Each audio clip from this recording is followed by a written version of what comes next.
uzwi nk'umuhanuzi udakunda yuko abantu bamubwira ibyifuzo cyane rwose. hari Imana yo kakubwira ibyawe ahubwo wowe kuko uravuga uti nge nanga umuntu umbwira ibyifuzo bye. Kuko nge niba ari Imana nsenga koko iyo Mana umuntu twavugana kare niko ari ukumbwira tuko ganira tutarajya imbere ya kamera ati ni gute umuntu twavugana kuri telefone ariko umwango musengere tukavugana iminota irenga 5 nta kintu Imana irambwira kuko iyo yaba ari Imana nsenga cyayaba ari yindi. Nese urukumva koko yaba ari Imana umuntu mwaganira mukibwirana maze ko mu biganiro byose mwaba mwagiranye Imana ikakukoreka intuza ye yerekwa rye. Yes, turabasuje cyane amahoro y'Imana abane namwe. Bana kugushimira ngo wahisemo neza wakaze subscribe share na comment kuri Hinduka Official. Amahoro y'Imana abane nawe. Kandi umwuka w'Imana ntukabure kubyawe nawe warabikoze. Imana y'amahoro iguha umugisha. Kandi wewe wakoze subscribe ndagushimiye nawe utarabikora gushishikarize kubikora kugira ngo udushigikire dukomeze twagura ubwami bw'Imana kandi Imana izatugirira neza. Nziko Imana izabiguhembera ndabizi ko iyicano ari y'umugisha iyicano ijya yagura abantu benshi igigarura ibyiringiro twabuze ibyiringiro ikadukomeza turi mu buzima bwo kwiheba mbese ikongera ikaturema aho twari tubona ko byarangiye ikongera ikatwereka ko aho byarangiye eri Imana itangirira yongera kure mu buzima bwacu bwari bwara. Rero iyi cano nawe ntukikwe kuyishigikira cyangwa se kuyisharinga na bene data bose. Nzi neza ko Imana izabana natwe nituba kumwe nayo ntago izaduta. Nasomye ijambo rambwira ngo nituba kumwe nayo izabana natwe ariko nituyita nayo izaduta. Ariko twebwe ntago izaduta kubera ko turi kumwe nayo. Ngaho komeza dushigikire na comment zirakenewe. Julienne nkunda kubabwira ngo n'umuntu uhugurika kandi usabana. Kuduhugura biremewe, comment nazo zirakenewe ibirenze by'Imana iduhane. Basezeranyije utabicisha irungu niyo mpamvu naje kwirebera Mana ishimwe Julienne mama Oruga n'umuhanuzi Imana iri gukoresha ibitangaza muri iyi minsi ugango twibutsa abantu yuko Imana yacu ivuga Imana yacu isezeranya kandi gasohoza kandi Imana yacu itajya ibeshya mvugira ngo amen. Amen. Mama Oruga ngo hayi kaze. Urakoze cyane twatuburanye. Haciye tunsida. Ntabwo twahirukanaga pe. Twahirukanaga kera muri mbye ravuze ngo twahirukanaga kera ngo ariko noneho twongeye kubonana tutishwe n'ibyaha n'uburiganya bw'isi. Yego dushima Imana yaturinze. Imana ishimwe. Yego dushyira imbere y'Imana ugangize kubana natwe. Data wa twese mwiza Uwiteka Imana ushoboye byose izina ryawe nishimwe. Amen. Witwa ndiho n'iryo zina ryawe ndibuka ababwiye Mose ngo nagende kwa Faraho ngo umubwire ngo ndiho yakuntumyeho kandi ngo ikiruta ibindi byose umubwire ngo rekura ubwoko bwanjye bugende.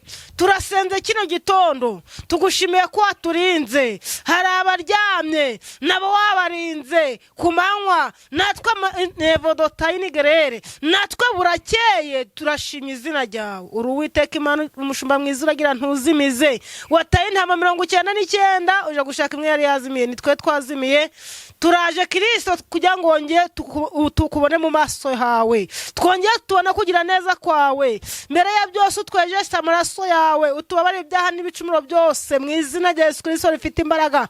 Ndasenze kugira ngo umuco wawe uganze kandi urumuri rwawe rutumurikire. Uwiteka Imana ushoboye byose urera kandi urakiranuka. Nsengeye n'ukuri Kristo ibiganiro tugiye kuvugira hano hantu byezwe nawe kandi Kristo abarabibona bahemburwa nawe amaraso yawe abazeho ubabe hafi kuruta imyambaro bambaye kandi umenye kuri ibyo bibyira. Kristo nevodota ubuhanuzi bwashira ari nevodosayini n'amagambo yashira ikijambo bavuganye natwe ntibyashira. Reka usoze amasezerano wagiranye n'ubwoko bwawe kugira ngo izajya rushigwe hejuru. Uracyari Uwiteka turacahagaze ku munara turindi ico watuvuzeho kandi ubwiza bwawe nico watugeneye ari byo bitumanukira mu izina rya Yesu Kristo umwami wacu. Amen. Amen. Yego umeze ute? Meze neza. Urakomeye. Ndakomeye cyane. Nanjye ndaho twe tugukumbuye. Yego. Mana ishimwe ko twongeye kubonana tutishwe n'ibyaha. Yego. Hari ukuntu senze uravuga ngo amagambo yashira ariko ijambo Imana yavuze kubayo iririnda ibihe n'ibihe. Yego. Kandi abantu bavuga amagambo Imana ikaza iri kuvuga ijambo. Yego. Abantu bavuga ngo urapfa Imana ikaza iri kuvuga ngo ubaho. Yego. Abantu bakuroga ariko ntibaroga umugambi w'Imana. Cyokora umuntu yakereza umugisha wawe ariko amaherezo uzagira ute uzasohora. Ashobora kuwukereza akakuroga ukananirwa kujya mu kazi, ariko amaherezo Imana iragukiza ukagira ute ukajya mu kazi. Ubwo bishatse kuvuga ngo mureke gutinya. Haleluya, mureke gutinya. Yego, Yesu niwe dufite gisunika, Yesu niwe gisunika, kandi ntacyo tuzaba. Tumufite ntitwifuza undi murengezi. Amen, amen. Uti umurozi yakereza umugisha wawe. Yego, umugambi w'Imana yawukereza, ariko ntiyawuburizamo kugira ngo ntuzasohore. Icyo Imana yagambiriye kuri weho kizasohora. N'umurozi ariko ashobora kugushyikiriza Imana vuba. Byo bimeze ute? Uzise uranshatse kukubwira ngo umurozi baravuga ngo nugufasha Imana gusarura. Imana mwese sariho nabo baroga ariko bagakira. Buri saha iba yageze. Burangiye reka nkubwire, hari umwana w'umugisha n'umwana w'iki, hari umwana w'umunyabugingo ngo n'umwana utari umunyabugingo. Ariko nshatse kukubwira ngo uko byaba bimeze kose nta muntu Imana yagize uteye yaremeye umuvumo. Twese turi abanyamugisha. Reka nkubwire, nibyo natangira no kukubwira ngo umurozi yakuroga, yakereza umugisha wawe, ariko ntiyagize ute ntiwareka kuza. Abantu bakereje imigisha yacu canga yanyu, ariko Imana yo mwijuru irimanukiye ije kugira ute gusoza icyo yavuganye namwe. Amen. Yego. Uzwi nk'umuhanuzi udakunda yuko abantu bamubwira ibyifuzo cyane rwose. Hari Imana yo kakubwira ibyawe ahubwo wowe, kuko uravuga uti nge nanga umuntu umbwira ibyifuzo bye. Kuko nge niba ari Imana nsenga koko, iyo Mana umuntu twavugana kare niko ari ukumbwira turi kuganira tutarajya imbere ya kamera, ati ni gute umuntu twavugana kuri telefone ariko umwango musengere tukavugana iminota irenga 5 nta kintu Imana irambwira, kuko iyo yaba ari Imana nsenga cya yaba ari yindi. Nese urukumva koko yaba ari Imana umuntu mwaganira mukibwirana, maze ko mu biganiro byose mwaba mwagiranye Imana ikakukwereka intuza ye, iyerekwa rye byose ishobora kutabikwereka, ariko ikwereka iby'ingenzi byose yanabikwereka. Hariho n'ibyo guhisha. Kuko Imana n'ubundi si telekomande. Yego, wowe nta muntu uraguhamagara ngo muganire afite icyo cyifuzo nyine ashaka yuko aguhamagaye mu ntego yo none hari umuntu uguhamagara n'ubundi cyo tubereho no kumva abandi. Yego, nkamwumva rwose akambwira, rega hariho n'ubu ufite ikibazo akakikubwira kumva araruhutse. Abantu bagize ute baratandukanye, ariko hariho no guhamagara ako kanya ngaro ngo mbwira ibyanje ngo wabibonye ute. Nakwibwiye ngo mbwira ibyanje. Ntago ari ngiye ubikubwira, ni Uwiteka Imana wampamagaye ubikubwira. Ariko nawe ukigira confidence nyine. Ngiyeho icyizere ndagifitiye rwose. Ngiye nifitiye icyizere cyiyamamagaye. Ntagifite cyane nticara no kuri kamera. Ntagiye se wumva ucitse intege ku buryo uvuga uti ntago nditaba abantu, kuko abaguhamagara benshi abari abashaka ngo basengere. Kagatera ntago munsi nditaba telefone ndikumva nta mavuta mfite abampamagara ngo basengere, ndikumva nta kintu nabona cyo kubabwira. Rore si reka kubwira. Nta muntu njyana nanga gusengera. Ariko mbona abantu banditse ngo yanza kudufata telefone gatanze nimero zitariho. Mbese ngo telefone mbese abagera banaguhamagaye telefone kanibana. Kubera ko guhamagara ari benshi. Ariko telefone yanjye nafite n'ikibazo da. Akenshi ntabikura kubihari. Ariko mu iminsi ntabwo uri kuboneka pe. None se sino kukubwira. Ariko ambye ugiye kubona iki? Imana irayimpa. Nukuri. Imana irayimpa rwose. Ashyizeho kanti bloke ngo urebe ko iranayimpa. Dufite igisunika. Yego. Kandi izatuyobora neza cyane, izatugeza mu ijuru. Byaba bibabaje kugira ngo wumva amakuru y'isi gusa ntiwumva amakuru y'ijuru. Nende ukwaza niba nta gihutinya ukavuga uti uyu munsi nta bantu nditaba, ndikumva nta connection mfitanye n'Imana ku buryo nabona ibyo nababwira. Muri iyi si reka nkubwire, iyi si cyane yinayitinzemo akenshi ngiye mbaga ndi kwisengera. Akenshi mba ndi kwisengera da, kuko iby'isi ntabwo byoroshe. Uri kubona isi itari guhinduka. Isi iri guhinduka pe. Isi iri guhinduka. Si umunsi ko witonze cyane. ubu nitonze ingobe ni ibisanzwe ntabwo ntabwo umeze nk'uko wabaga ushabutse kandi ari ibisanzwe aya ndikubona bidasanzwe ni uku we ko nta kibazo mfite ndashima Imana n'abantu bakeya yego kuko ikibazo ndi kwazana n'ubuntu urakinsubiza iki nta gihe kirakubaho ntacyo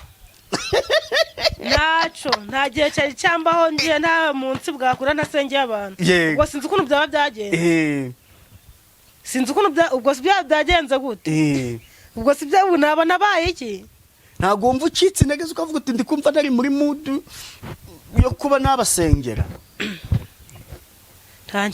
ngeze ngo ncikaga intege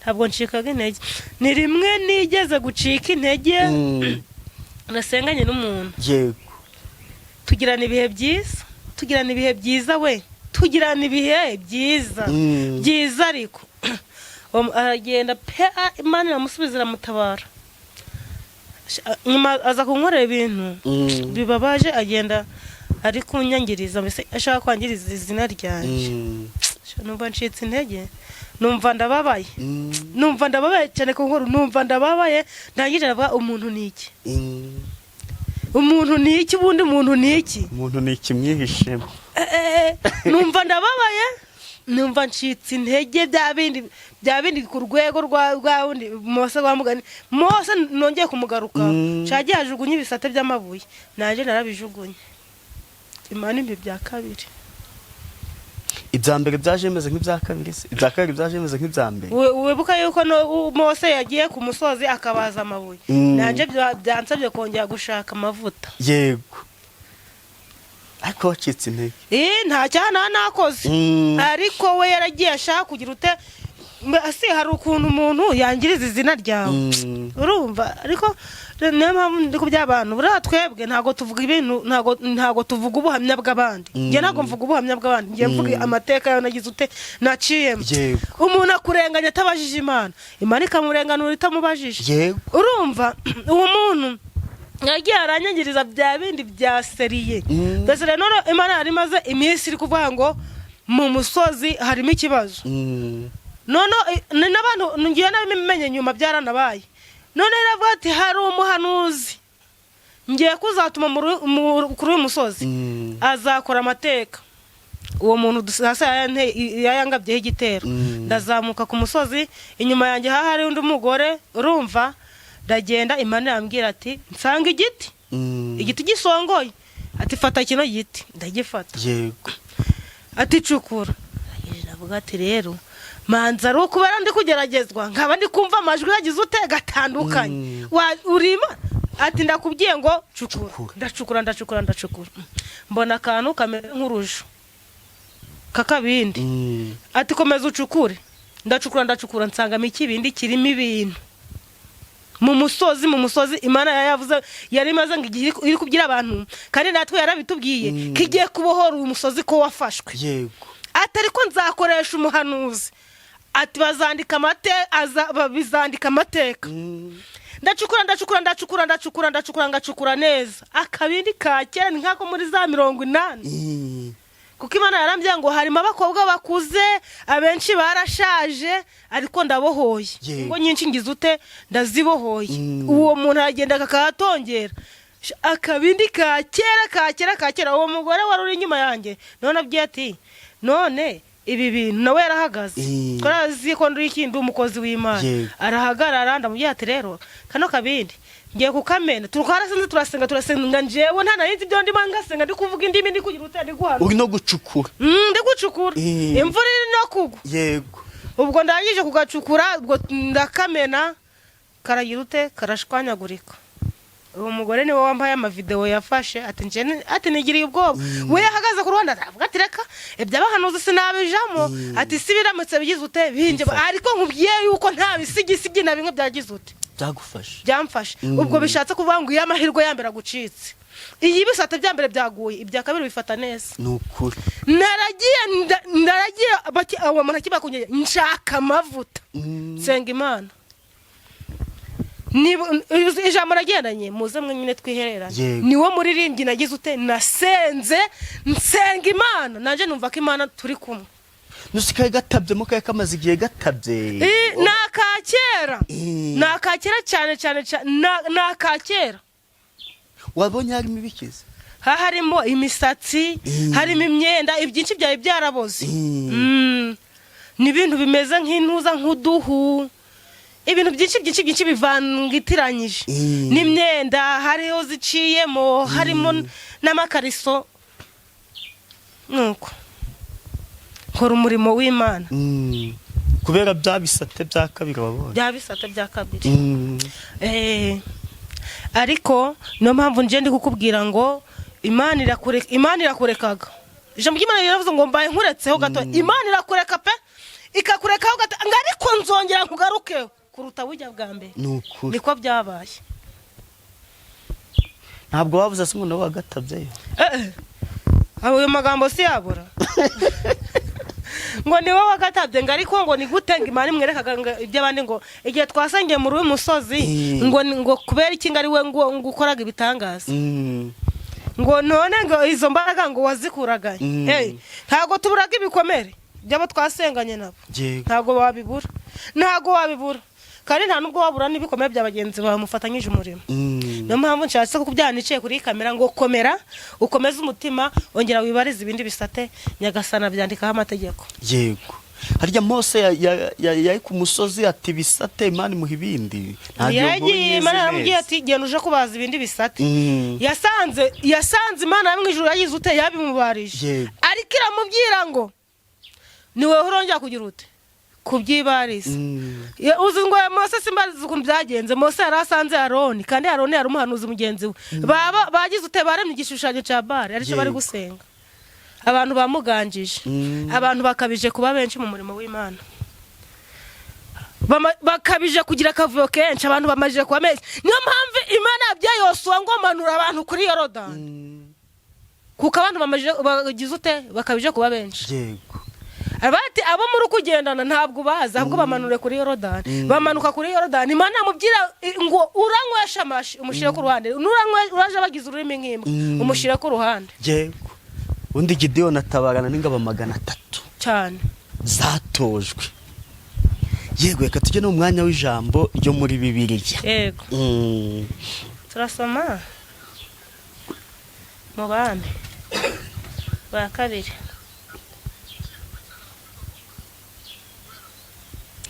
Abami ba kabiri ibice 6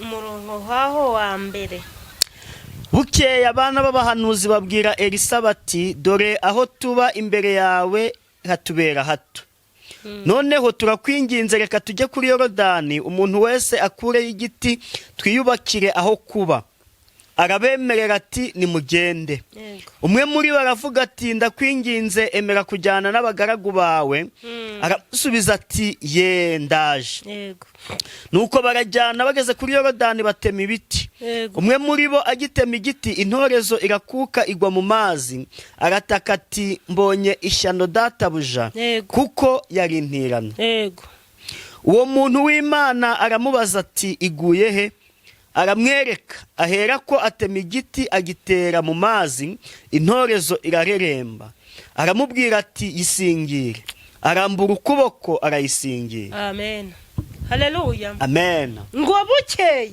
abana b'abahanuzi haleluya amen ngo babwiye Elisa bati dore aho tuba ni imbere yawe hatubereye hato ngo none turakwinginze reka tujye kuri Yorodani umuntu wese akureyo igiti twiyubakire aho kuba haleluya ubwo bishatse kuvuga ngo utari wagera kuri Yorodani nta butabazi utari wagera kuri Yorodani nta butabazi kongera kugira ute kongera kwibira ngo umwe muri bo aravuga ati ndakwinginze emera kujyana n'abagaragu bawe aramusubiza ati ndaje nuko barajyana bageze kuri Yorodani batema ibiti umwe muri bo agitema intorezo irakuka igwa mu mazi arataka ati mbonye ishano databuja kuko yari intirano uwo muntu w'Imana aramubaza ati iguye he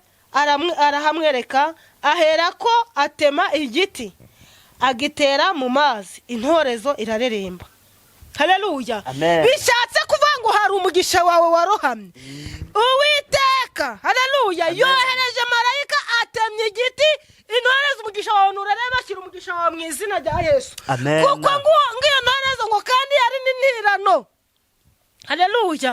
Hari abantu bakwinjiza mu kazi cyangwa umuntu agufasha kuja hanze avuga ngo nutazazagera kuri izi kondisiyo ndagira ute ndakuvanayo cyangwa mvuga bagira ute bakwirukane ku kazi, ariko ngo yaravuze ngo yatamye igita kirambuye intore zigira ute irareremba. Bishatse kuvuga ngo nubwo hari ibyaha byagize ute ugitema igiti nubwo hari ibyaha byagize ute byaguye mu mazi, iyo yari dapfa ivuganye natwe uyu mwanya iyi saa y'itariki iravuze ngo igiti kigiye kugira ute kureremba. Iyi tariki ya 22 umwami Yesu agira ute akwiyereka.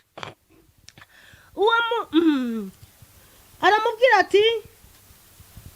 ati yisingire, arambura ukuboko arayisingira. Haleluya. Amen. Tugiye gusenga, dusengere mu ijambo rivuga ngo singira ibyawe. Haleluya.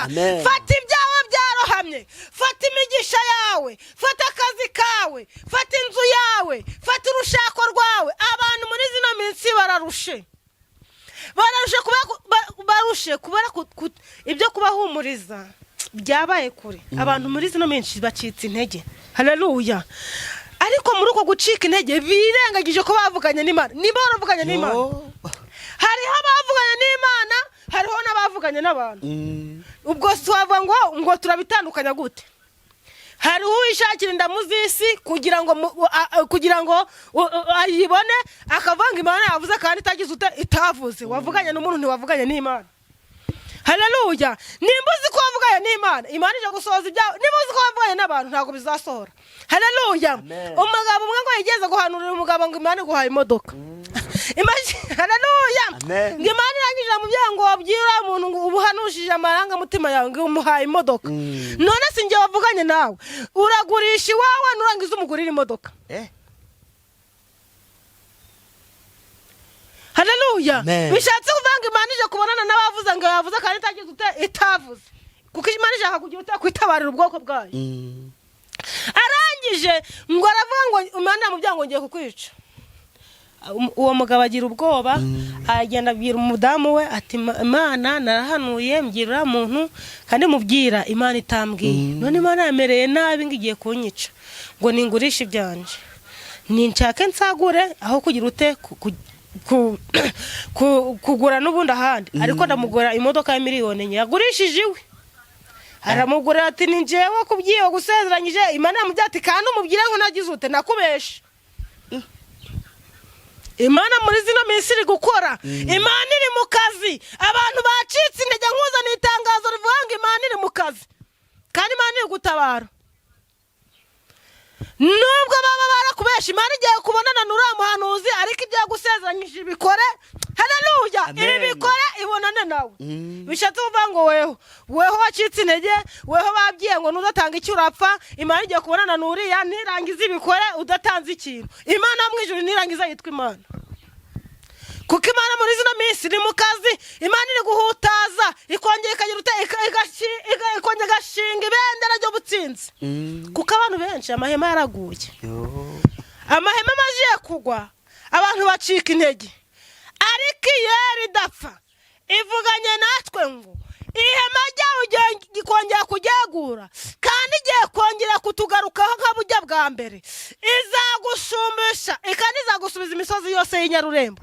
Niko ijambo ry'Imana rigize ute rivuganye natwe. Humura yavuganye nawe niyo kwizerwa. Nubwo baba barakubye ngo Imana iguhaye iki, Imana ntakigwa kubera umuhanuzi atagifite ariko baragirana ikibazo. Mwagira neza ijambo ry'Imana. Dushimiye Imana. Amen. Koze Imana iguhe umugisha. Nawe intorezo watiye yaguye mu mugezi ariko Imana iraje ikuremo. Amen. Ibintu byinshi ushobora kuba wari ufite ibintu by'abandi, ukaba wari ufite amadeni, ukaba wari ugize ute, ariko Imana iraje itabare kuko ni Imana itagikoze isoni. Amen. Ikatugane ku musozo tugusaba gutanga nimero ya telefone kugira ngo uwifuza ko mwafatanya gusenga azaguhamagare ubundi dusoreze n'isengesho. Nimero yanjye ni 078 08 96019. Yego, karibu n'isengesho dusoza. Turagushimye kuko uri Uwiteka Imana imwe imana imwe ku isi no hejuru, izina ryawe nishirwe hejuru. Uri imana iri hejuru y'ibisubizo, uri imana iri hejuru y'abera, turi mu isi y'ibibazo ukaba mu ijuru ry'ibisubizo. Reka uruhuke ubane n'ubwoko bwawe, kandi uruhuke utabare iyi si icuza umwijima, ubunyerere bubaye bwinshi. Kristo nsabiye inkoni zo kugenderaho, nsabye inkweto, reka ubashingira amabuye nk'ayandi bashingiye ubwoko bwa Isiraheli, bagakandagiraho bakambuka bakagera i Kanani. Reka utabare ubwoko bwawe, kuko uri Uwiteka Imana ishoboye byose. Turacarambirije, ntabwo twahagurutse, turagutegereje. Imbaraga zawe zituganzeho, kandi Mwuka Wera ntakatubureho, mu izina rya Yesu Kristo umwami wacu. Amen.